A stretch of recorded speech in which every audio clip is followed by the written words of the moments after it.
Lots of things happening in the racing world right now as schedules for the 2023 season are being firmed up. Released on New Year's Day was the 2023 schedule for the Empire Super Sprints. 32 race dates, including 5 in Canada. One of those, of course, is the Canadian Sprint Car Nationals, which is not a mandatory event, but of course it is on the calendar because they support it. So it is going to be a busy season. Speed Week coming again. Can-Am, Utica, Rome, Brewerton, and Fulton. But the big thing is the Canadian race is coming back, an increase in the purse. Chuck Miller is the president of the Empire Super Sprints. He just got done earlier today. Chuck, how we doing? Very good, Doug. Got to be excited about this schedule, most aggressive schedule in quite some time. I am, and I'm surprised, with what we got. It's nice to celebrate our 40th anniversary season with a schedule like that, and that was the goal, to try to get back to as many tracks as we could. The racers, they didn't want a big schedule, but they wanted to be busy. They want weekends off. And the way it's spread out, I think they got that. There's we have a lot of Friday races with nothing the rest of the weekend, so they have time to enjoy themselves outside of racing as well. Yeah, and I noticed with the Canadian dates, we paired them up because usually when you want to travel, you don't want to go just for one race, right? Right. That's the goal for any of the long-distance stuff. If we go far to the east, I try to get it doubled up, and far to the west. Unfortunately, we lost the companion show to Ransomville going west, and I tried pitching Land of Legends. That didn't come through. I pitched the new State Line Speedway. That didn't pan out.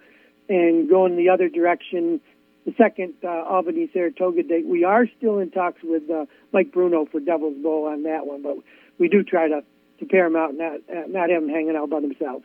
Speed Week is back 4 days this year. It'll be Wednesday at Can-Am, Thursday at Utica, Friday at Brewerton, Saturday at Fulton. Obviously an event that a lot of the teams really enjoy and look forward to. Yes, they do, and I'm a little disappointed because we didn't fill it out with the 5 days.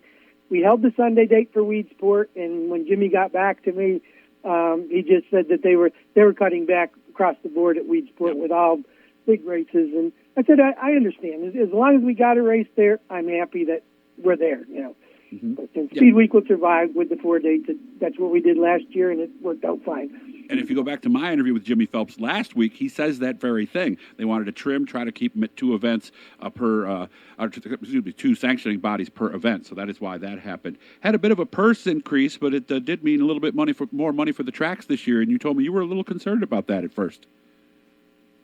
Yeah, I had initially pitched going up to the $13,000 that we charged for Speed Week, and we had done years and years ago. The board of directors felt we deserved more, and if we are the only game in town this year, maybe we could get it. So we were looking for. They wanted 15. I decided to keep it at 14,750. When we went looking, and only a couple of tracks balked at the purse increase, and it was an increase across the board for every position except first place in the field. And to pay the officials, and we added a small sanction fee, which has never been included in our purse before. So I was really surprised that we came up with the schedule we came up with. Yeah, because you were saying that you thought some of these tracks were going to say no, right? Yeah, and I think the board of directors expected a shortened schedule, but picking up the Outlaw Speedway dates, we haven't been a regular had events there since pre-COVID. And when Tyler came, he says he doesn't, Patriots aren't going to be available. And I said, I'll take the dates. I said, if you're paying extra money on top of our initial purse, I said, I want those dates on my schedule. I want my guys to be able to race for more money, guys and gals.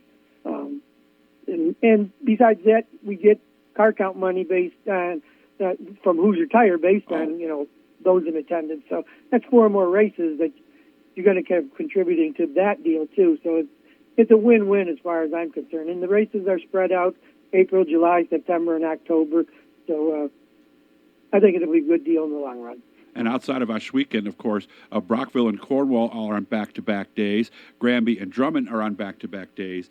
You told me that there is a little bonus for the teams that do head up to Canada? Yeah, well, especially the Quebec dates. We had a tough time negotiating that just to get back there, given all the restrictions and everything going on the border. When everything cleared up, I pressed them. I said I was worried about car counts, and so it's a long distance to go there, and we got them to to bump the bonus. We used to get like $250 extra a car to go there. We're asking $500 for the tour regulars this year. The non-tour regulars could get $350 a night. That's outside of the purse. And the purse itself has gone up there. It's $500 to start, and it's $3,000 to win. So just being there, they could get $1,000 for the 2 nights, Wow. and then the purse on top of that. So, there's a carrot out there if they want to go after it. Yeah, so get that, guys. It's $500 a night, not just for the whole thing. And I haven't been to Granby and Drummond, but I've seen a lot of videos. They really go all out when the sprint cars and the big names come to town, don't they? Yeah, they do a lot of flashy stuff for the regular shows too. They always do the podium presentations and everything, but they do like especially Drummond. Drummond goes way overboard on their driver introductions and stuff. It's like pro wrestling. There's all kinds of strobe lights and everything, and they wheel the car straight down in front of the grandstands and everything. And they have a road that's between the track and the grandstands that the cars and drivers are up front and right there for the crowd to see. So it's pretty cool. Yeah, Granby and Drummond is August 25th and 26th. And then those earlier races that I told you about, Brockville and Cornwall, 24th and 25th of June is when those take place. What kind of feedback have you been getting from the teams after releasing this? Because I would think that some of them were probably thinking, we're going to do the usual 20, 23, 25. Yeah.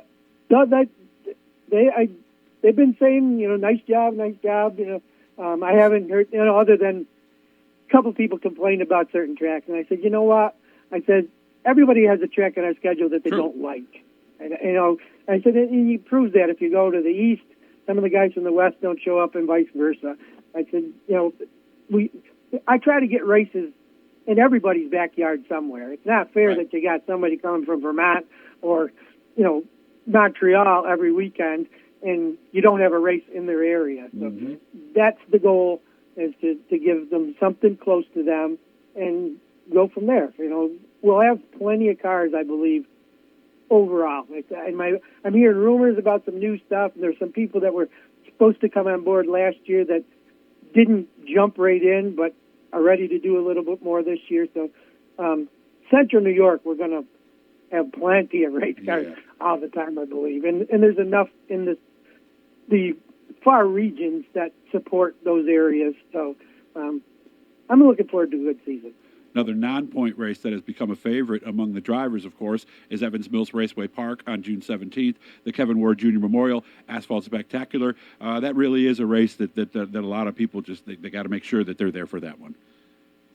Yeah, I know it's, if not their biggest race of the year, it's in their top 2 or 3 for sure up there. And and everybody that's done it on my side has had a blast. I'm just surprised that Cannon takes a couple of the other top teams to give it a go, because they've had a lot of fun.